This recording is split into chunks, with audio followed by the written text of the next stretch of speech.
Trying to pick up the pieces for Sanele, it proves to be extremely difficult. Hello, hi, and welcome to Itonga Recap. Now let's look into this review where Sanele is extremely trying hard to prove and try to win back Umbali, but it proves to be extremely difficult, as Umbali is not yet willing to forgive Usanele for agreeing or getting into an agreement with his brother. Mbali says she have no empathy for Sanele whatsoever, because Sanele went into this agreement knowingly and did not even care how it will affect her, Mbali. Now, Usanele has tried to come up with a strategy, and he feels like he will go and face Ntanzi, of which he did. He faced Ntanzi and told Ntanzi that his decisions of making people pay 30% for protection, of which I honestly do not understand what is this protection that Ntanzi is demanding. But Sanele has told Ntanzi that forget it, from now on no one will ever pay 30% for protection for you. And he also threatens Ntanzi and says, just imagine what can I do if I manage to bring back my brother's spirits. Imagine what I can do to you. He goes to Mbali and tells her family that he has come to a decision to provide security for everyone who owns small businesses within the village of Ezulwini, just so that they can be protected from Ntanzi. He says this is the best way to deal with it for now. Mbali fears for the expenses of hiring all these protections, or rather hiring the securities to come and protect them. But Sanele says, listen, do not worry about money. However, the relationship between Sanele and his mother, Umakhumalo, is confused and be strained. Makhumalo and Sanele have not yet mended their relationship, especially when Makhumalo suggested that perhaps because there was a baby, there was a spirit baby, and now the spirit baby has left this world. Makhumalo therefore suggests that perhaps the right thing to do is to make a ceremony to cleanse the baby's spirits, just so that the baby can rest in peace. Somehow this angered Usanele and says, once more you are continuing to put Banele in front of me. He says that he can see that his mom have doubts about him, and he says this time around he is not coming back as a weak Sanele. He comes back as a very strong Sanele, and he's about to show everyone who ever doubted him that he is strong. He is about to prove that point, that do not ever dream of doubting me ever again.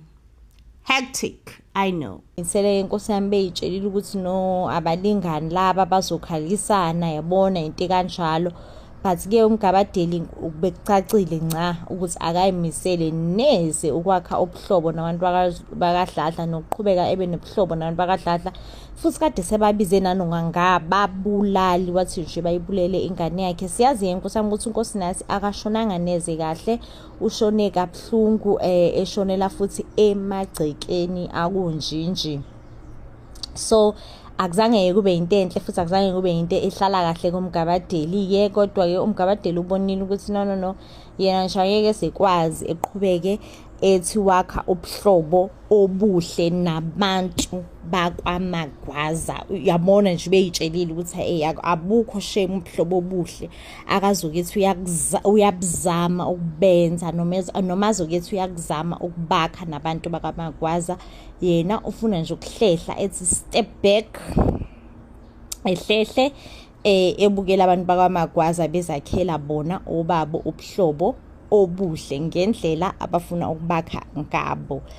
Ngathi sana saze sasha, saze sabila, saze sanqonqa you know, because of everything, you know, the way uMgabadeli ayibeka ngakhona indlela ke baphumile abantu bakwaMagwaza bahamba bathe sekhanja lana uSanele ngimbonile inkosi yami eyozama ukukhuluma noMbali. Akena ke njalo uSanele ubanele yithina esaziwa ama viewers ukuthi uyilo ungubanele akuyena uSanele. Baphuma inkosana abantu bakaMagwaza nyufu sebelandelana, baxoshiwe phela kaMgabadeli ukuthi nje abafuneki, bahambaye kanjalo. Ngingasho lana nkosana ukuthi uMgabadeli indaba yakhe yokuzilela umfana wakhe akayithathi neze kahle, imlimazile kakhulu, of which inkosi yami Bandla kuya-understandeka. Ngicabanga ukuthi ukhona umzali ongeke azathi ulimazile noma ongeke azathi uphukile emoyeni kakhulu eshonelwe ingane. So indaba yokaMgabadeli nanokuthi ubehave ngendlela abehave ngayo, mina ngibuye ngimxolele, ngibuye ngithathe ngokuthi akekho umzali ongayithatha kalula indaba yokushonelwa, akekho umzali ongavele nje ithathe kalula noma ithathe kancane indaba yokuthi ushonelwe. Umzali nje indaba yokuthi ushonelwe uzoyithatha vele ngendlela ekumele uyithathe ngayo, ayincane futhi ayithathe kalula. Ukushonelwa nje kubuhlungu kakhulu, you know. So mina nami ngibona ngendlela engibona ngayo ukuthi hayi no, ukuthi ushonelwe akulula nkosi yami. Ngiya-understanda ukuthi hayi no, kunzima, kuyitshe. Akekho umuntu ongayithatha kalula indaba yokushonelwa ingane yakhe, nokuthi wena njengomzali wena kumele ungcwabe ingane yakho-ke. Kodwa-ke angeke ngize futhi ngikwazi ukumehlulela noma ngimjaje ngithi hayi uhash kakhulu, usezwe inhlungu, kuse-fresh, kusekusha. And you know, inkosi yami naye akazi futhi ukuthi noma sethi uyamngcwaba umntana uzomngcwaba emuthini. Uyabona nje ukuthi yabona kusakhulunywa ngendaba e-fresh, la ngendaba ephilayo kuyena, e-fresh, into yokuthi fresh futhi uyayibona ukuthi hayi ukuthi fresh nje kuphela, iyaphila phakathi kuyena uMagwaza, iphila impilo, hayi impidlwana. So iyo-ke nje mina into engiyibonile lena ukuthi hayi no, shame Bandla, ngibhlungu ngoMagwaza. I mean hayi ngoMagwaza, ngibhlungu ngoMgabadeli, ngibhlungu naseyinhlungwini akahamba kuzona. Mina personally ngiyazizwa, ngiyasho ukuthi hawe ma kwaze kwabuhlungu ma, kodwa-ke hayi futhi into esizoyisho, impilo kumele eqhubekele phambili. Up next year sine storyline sikaMbali, uMbalenhle. uMbali-ke la akakazimiseli neze ukuxolela ubabakhe phela uNtanzi ngokufuna noma ngokuzama ukumshadisa ngenkani. Uyashola ukuthi hayibo webaba, usukhohliweni ukuthi wena ubuthi uyangidayisa, zolo lokhu ubuthi uyangidayisa. Lapho inkosi yami uNtanzi sengathi inkukhu ithelwe ngamanzi, usethithibele nje inkosi yami, uselebele nje uzama ukuzoxolisa. Hayi no Mbali, ngicela ukuthi ungixolele, shuthi ngathatha ngamawala nkosi yami mntanami, ngicela ukuthi ungixolele. uMbali uyasho ukuthi hayi kahle, angifuni nje ukuthi ulebele uzothithibala lapha phambi kwami uzenze inkukhu ethelwe ngamanzi ubungayona. Uyazi ukuthi uDladla bezongiphilisa empilweni, kodwa nami ngiyasho ukuthi kodwa wena Mgabadeli ngeke unamawala. Ngempela uDladla bengeke semphilisa impilo enice, uzama ngempela uzama bengeke sephile kahle lapha kaGadla. I mean, and vele nje uSanele forever, you know. Nami I will forever be grateful to uSanele ngokusindisa uzama. uNtanzi ayishame bethatha ngamawala, and nanokuthi-ke uzama uyaconsidera ukumxolela after ke uzama esekhulume noFaith. uFaith uyasho ukuthi no, awukwazi ukubala into yomuntu embi kanye, ubale into embi kawodwa ukuthi hayi no lento imbi and awuthi ngiyibale like kanye nje kuphela, like awukwazi ukwenza kanjalo, you know. Umuntu kumele umnikeze ngama-chance kazi, and siyazi lana ukuthi uNtanzi unabo ubuhle bakhe, no, unabo ubuhle bakhe akanabo esingamkhomba ngabo sithi yabona lobu ubuhle kaNtanzi, like uNtanzi muhle la muhle nalami, just like selingasho nje into enishoyo, but uNtanzi indaba yakhe ukuthi ngempela efuna ukuyothengisa ngengane yakhe akuzange kube into enhle nakancane, akuzange kube into futhi enambithisisekekayo nakancane. So nje indaba kaNtanzi-ke akuzange kube into enhle, akuzange kube into enhle futhi akuzange kube into enambithisekayo. So nje lo ntombazana-ke uzama uyasho ukuthi hayi uzozama uxolela ubaba wakhe. Sengiyasho ukuthi hayi Nkosi yami asiwalunga Bandla uzama. And then noNtanzi naye uyasho-ke lana ukuthi no, uya-understanda ngempela ukuthi uzama wamnyathela, hayi kancane kakhulu. kodwa-ke libe le-understand-a kunjalo ukuthi uzama wamnyathela. Uyasho ukuthi that time kwakuyinto e-right, wayebona kahle ukuthi yabona le iyona into elungele indodakazi yami ngalesa sikhathi, but uya-understand-a-ke manje ukuthi u-wrong. So uyasho-ke lana ukuthi uyimisele ukulungisa amaphutha akhe kuze uzame esombona futhi njengobaba oqotho. Uyasho ukuthi no, uyimisele nje ukwenza yonke into e-right ukuze elungise amaphutha akhe. Nkosami ave emaphutha uNtanzi wabantu, like akanawo amaphuthanyana, amaphutha nje yabona into ongayibala kabi, no, unamaphutha, you know, yabo masithi umuntu unamaphutha sisho uNtanzi Nkosi yami, hayi yena unawo amaphutha, hayi amaphuthanyana futhi, hayi amaphutha nje, amaphutha, like ubone ukuthi hayi Nkosi yami uyona bandla uNtanzi, hayi futhi nanokuthi uyona nje, like wona kancane, no, uyona wona futhi kakhulu, hayi kancane. Kodwa-ke into enhle lana ukuthi uNtanzi useshilo ukuthi no, uzimisele ukuzamanye ukuthi elungise amaphutha akhe, noma elungise indlela akona ngazo, noma ezame ukuthi engasoni kakhulu phela, ethi noma onekangconywana okunalokhu akona ukona. Hayi-ke ukuthukuthela Nkosi yami kuNtanzi, wazi wathukuthela, akanastendela ukuthi usethukuteleleni kangaka, ngoba phela ingxoxo la ithi nje ufuna ukulungisa izinto phakathi kwakhe nendodakazi yakhe, eyeke indlela akasoyone ngayo, engaphinde futhi eyone ngendlela akayone ngayo indodakazi yakhe. Asazi yema asazi ukuthi zizolungani izinto phakathi kaNtanzi noZama, kodwa-ke uZama ubeseshilo ukuthi uzozama ukumxolela ubaba wakhe, kodwa akathembisi lutho, kodwa-ke uzozama-ke ukumxolela-ke.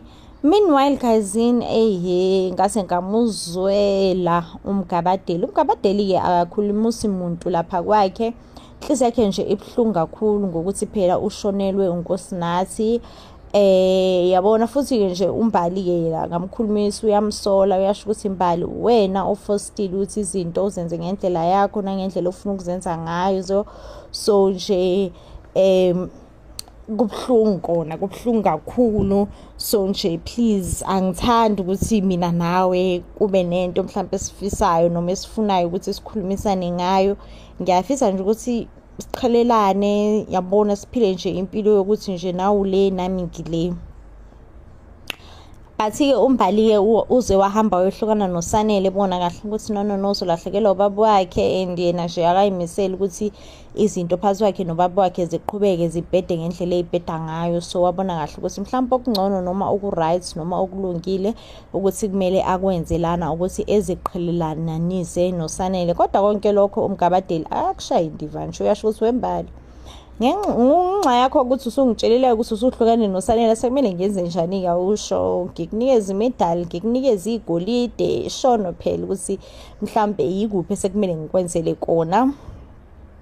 Kuthe kusenjalo-ke uMgabadeli uyavuka lana ekuseni, akadli ngisho isidlo sasekuseni, i-breakfast phela. Uvukile nje waqonda ngqo kwaMagwaza egeyithini esangweni la ingane yakhe eyashonela khona. Wavele wafika wadonsa isitulo, wayihlalela phansi, wakhuluma-ke noNkosinathi. Mhlawumbe angi-understand ukuthi indaba ngempela esenza kanjalo, kanti awulandanga umoya kaNkosinathi la shonela khona. Mhlawumbe uma efisa ukuthi ahambe eyokhuluma noNkosinathi, akukho right ukuthi ahambe eyokhuluma naye emangcwabeni, mhlawumbe ethuneni. Yini ukuthi kuyini ukuthi esathi usafisa ukukhuluma noNkosinathi, kodwa ekhulume noNkosinathi la shonela khona. Angi-understand, shame, angi-understand ukuthi umoya kaNkosinathi awulandwanga yini kwasekuqaleni. Like nje ngiba nento ebizwa ngokuthiwa i-confusion, like ngiba confused ngiba confused kesana a lot, futhi angifuna nokuqamba amanga ngithi hayi no, ngi-confused kancane, ngi-confused a lot. Ayi, abantu-ke bakaMagwaza abavile badideka-ke sebebona uMgabadeli ehlele egeyithini. Bayaya-ke la bayombingelela ukuthi hayi bo Mgabadeli, singakusiza ngani? uMgabadeli uthi hayi ngalutho-ke shame, ingane yami iyashonela la ekhaya, so nje ngidecidile ukuthi ngivele ngiyizele la ekhaya, yabona ngizoyivakashela, yabona nje ngikhulume nayo kahle. hayi iyaxaka-ke le ndaba yabaxaka abantu bakaMagwaza and ibaxaka kufanele like ibaxaka kufanele nami nje bengavele ngicakeke ukuthi hayibo lithini manje ikhehla, you know. So-ke ulontuzana-ke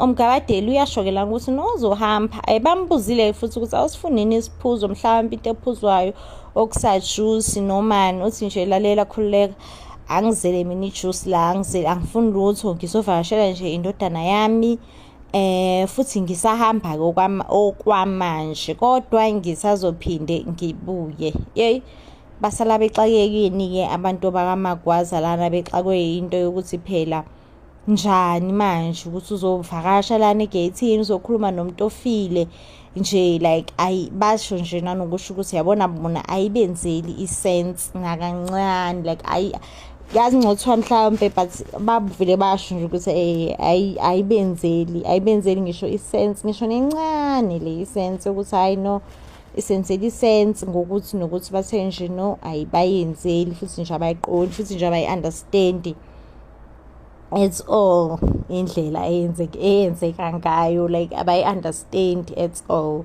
So-ke ibe kanjalo-ke indaba yakwaMagwaza yahamba yaba kanjalo, yathanda ukuma kanjalo. Ngiyamzwela bandla umgabadeli wabantu-ke kodwa naye ayingeke ngathi usezolahlekelwa ingqondo uma sethi njalo nje, like njalo sezovuka eqonde esangweni labantu. Ngeke mgabadeli.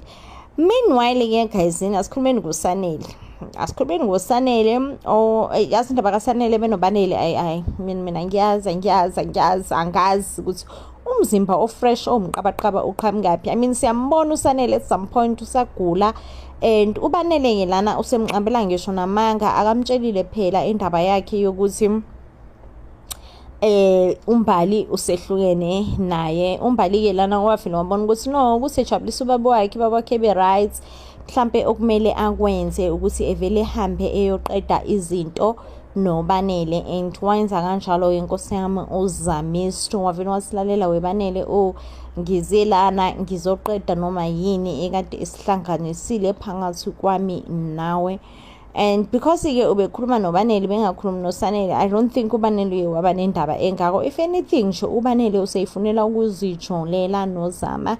I think uBanele vele nendaba kaMbali angeke sayingena kanjalo. Umbuzo-ke umile-ke la, umzimba uBanele mase sekumele ubuyise uzowubuyisela yini? Yazi confusing indaba yethonga. I think also nabantu abasibhalelayo nabo ba confused, like because angeke like I refuse to believe ukuthi like in their rightful sense of mind yona into abasibhalela yona le yona into abathi siyayideserve lena, like imfishi inyomfonyofo into nje enga-understandeki. Yazi into noma uthi uyafuna ukuyi-understand but ayi-understandeki tu. Kodwa-ke guys kuyabonakala-ke lana ukuthi umjolo kaBanele nokaZama uzoqhubeka ushise izikhotha ngendlela emangazayo. So-ke umjolo-ke kaZama, right, kaZama benoBanele uzoqhubeka ushise izikhotha kuzombekaphi-ke lapho uMbali-ke la uselebele nje khale ngokukhathala, selebe nje theyi wema ngikhathele ngathi usana ayi uZama-ke umezokhala ngokukhathala shuthi-ke isikhona into isikhona kame kuthiwa iy'nkukhu ziyawusola umqhakazo.